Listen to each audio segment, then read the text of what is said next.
Nobody knows like Domino's how you like pizza at home.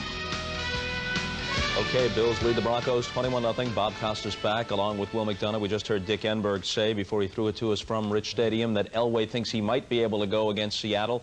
And Denver fans watching this are thinking he best be able to go. Well, those were the sentiments of their owner, Pat Bowlen, yesterday. He said, Will, we got to try to get John on the field for those last 2 games. We need him if we're going to make the playoffs. So they're going to push harder with the medical staff to get him ready. Now, obviously, if you're a Buffalo fan, you look at this, you go, all right, even though Denver at this point isn't the best team in the league, this is good news. We finally get on track. We score 21 points. Meanwhile, it's better news for Houston, San Diego, Kansas City, and the Dolphins. They're all 8-5, and we'd be looking at Denver maybe as wild card competition if they don't win their respective divisions. And Cleveland is 7-6, and they're in good shape with Denver dropping from the race if they do. It's great news for anybody in the AFC that's still in the playoff picture. You know, that was a very concise way of saying it. That's the way you should have done it. Would you like to switch seats? Actually, next year, that's possible. You could be a candidate. Well, following the Bills and Broncos today on NBC, we've got live coverage of the Heisman Trophy Award Show. And for a quick preview, we head to Jim Lampley at the Downtown Athletic Club. Oh, James. Oh, Bob, thank you very much. I am at the Downtown Athletic Club, where later today, your man, O.J. Simpson, and I will be bringing you the news on which American male has become the 57th winner of the trophy symbolic of being the outstanding player in college football, the Heisman Trophy. And there are the 3 primary candidates who've joined us today down here at the DAC. On the left, Garrison Hurst, the junior running back out of Georgia. In the middle, the quarterback from the University of Miami, senior Gino Torretta. And on the right, the man who dominated early season speculation, sophomore running back Marshall Faulk of San Diego State. Here with me, 1968 Heisman Award winner O.J. Simpson. O.J., the outstanding player in college football, an increasingly tough criterion to follow, I think. That's right. You try to think about who's the most valuable player, who's the best player, who's most valuable to his team. Then there's 2 other things you got to think about: consistency and the record of the team. And I think because of those last 2 points, Torretta becomes a favorite this year. Indeed. His team's performance gives Torretta the inside track. But we'll talk to all 3 of those primary candidates, tell you who the winner is, then talk to him and his family later today after the game from here at the Downtown Athletic Club. Bob? Jim and Juice, we'll look forward to it. Let's make a quick change of topics here. In case you missed it last night, an interesting matchup in the NBA between the Orlando Magic and the Phoenix Suns. The first professional meeting between Charles Barkley and Shaquille O'Neal. Here are some of the highlights from that one. Barkley has taken on Godzilla recently, so Shaquille shouldn't have been too much of an obstacle. O'Neal unable to get close enough for the jam. Barkley picks it up, rifles a nice pass to Cedric Ceballos for the backward jam.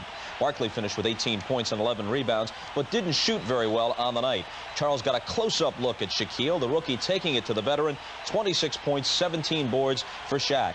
But he couldn't come through at the end at the foul line, missing 2 key free throws in the last 6 seconds, including this one with just a second remaining that could have forced overtime. The Suns win it 108-107, and Phoenix now owns the best record in the NBA.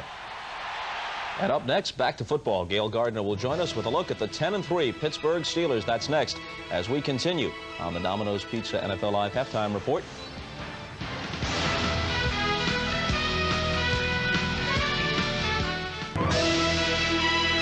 This is the Domino's Pizza NFL Live Halftime Report, brought to you by Domino's. Nobody knows like Domino's how you like pizza at home.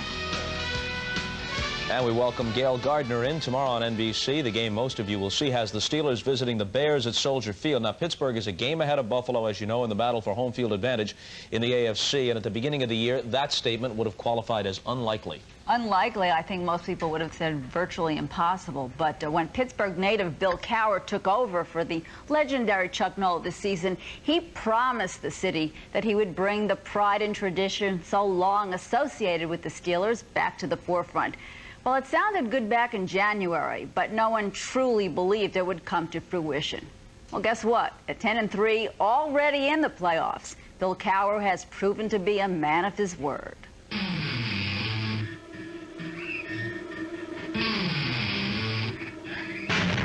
You know, we like it hard. You know, make it hard, and then, you know, we'll face the challenge. I think you have a very stubborn team. You have a very persistent team that won't give up. This team is a lot like a bulldog. You know, once you got a grip, they just don't want to let go. Tenacious, relentless, dedicated, and committed.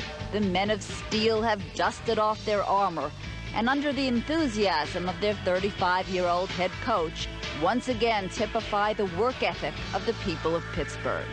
We're not flashy and we're not fancy. You know, we go out there on Sundays and we play the game of football, you know, very direct. We play the game with a great passion, and it may typify the way that people go about business in Pittsburgh. I think, you know, the fans, when they come down to Three Rivers, they expect, you know, you to come out there. They expect to see quarterbacks get smashed. They expect to see receivers get smashed on the other side of the ball. They want to see, you know, our receivers running by people. They want to see, you know, our running backs, you know, Barry, they want to see him, you know, bowling people over.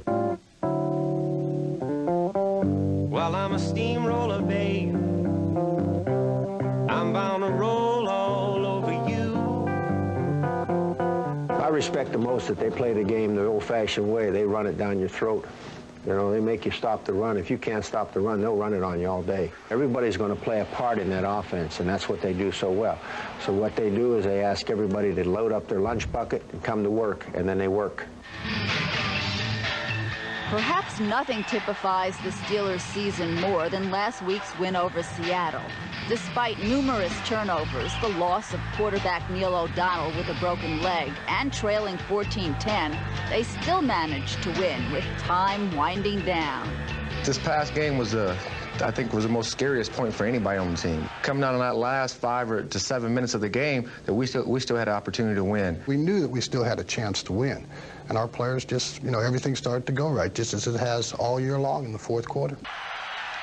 They give to Foster, running to the left, drives to the goal line, into the end zone, touchdown! Right now, we're playing really good team football, very aggressively. We're starting to really believe in ourselves. We're playing with a sense of purpose and a sense of confidence. I heard Jack Lambert one time say, if he had to do it all over again, that he wouldn't even play unless he played for the Pittsburgh Steelers. And it's just something like that, you know, it makes you have chills and stuff. And when you run out of the tunnel in this stadium, that's the way football is meant to be played.